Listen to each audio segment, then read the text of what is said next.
Dans la dernière vidéo sur Patricia Miralles, j'ai lu beaucoup de commentaires qui m'ont fait pas mal rire. Ouais, les gauchias, C'est de Loubou qu'a colorié l'image. Bardella 2027. J'avoue que je me suis bien régalé. Petit rappel, Patricia Miralles est une élue de Renaissance, donc à parti de droite. Et je vous arrête tout de suite, s'il y a bien un ennemi de l'histoire ici, c'est l'extrême droite.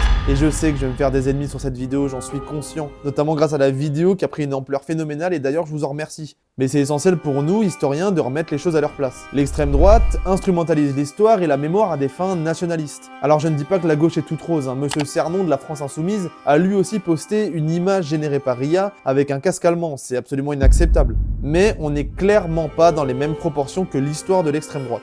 Pour rappel, Éric Zemmour a été condamné après avoir affirmé que Pétain avait sauvé les Juifs de France, et Jean-Marie Le Pen, fondateur du Front National et ancêtre du Rassemblement National, a lui aussi été condamné plusieurs fois pour haine raciale. Mais c'est surtout dans ces périodes de commémoration que ça devient dangereux. L'extrême droite utilise le récit mémoriel pour réécrire le passé. Elle célèbre Clovis, Jeanne d'Arc ou encore s'identifie aux maquisards et résistants, mais s'ils voyaient ça, je pense qu'ils se retourneraient dans leur tombe. Je suis pas en train de dire que le problème c'est le patriotisme. On peut être patriote, je le suis moi-même en travaillant dans la mémoire. Mais il y a des limites et des nuances à faire. Car le problème c'est de tordre l'histoire, c'est d'effacer des nuances et de nier le passé pour réécrire une histoire qui n'a jamais existé. Et si vous aimez l'histoire comme moi, vous savez très bien que l'extrême droite est un poison dans ce domaine. Et quand je fais ce genre de vidéo, c'est pas pour plaire aux nationalistes qui jugent que par des grandes dates et des pseudo-héros fondateurs de leur histoire.